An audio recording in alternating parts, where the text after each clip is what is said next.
mga lollipops, mukhang maganda yung kuha natin GoPro ngayon dahil nga nag-update yung unit natin.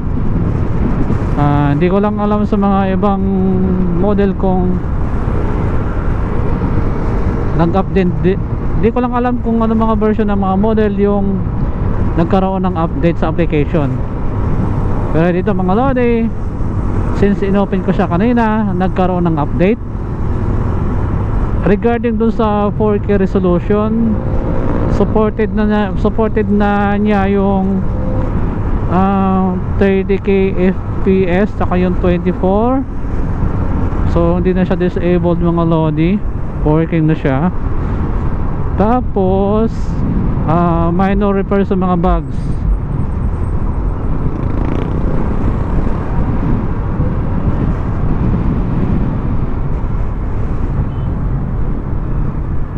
Minor repair.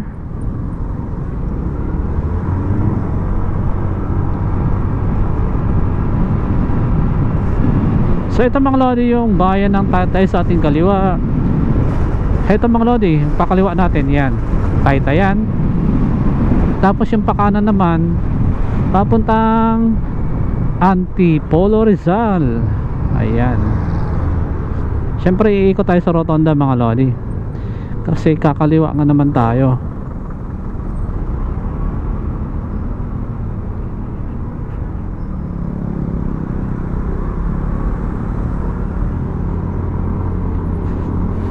So ayan, napakainit talaga, sobra. Ay nako, grabe, para masunog yung mukha ko, sobrang init.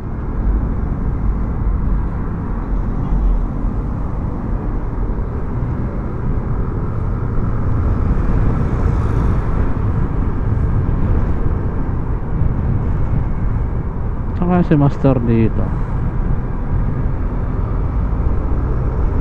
baka dito sa kabila eh, hindi rito eh.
So dito muna tayo mga lodi, patayin natin yung GoPro.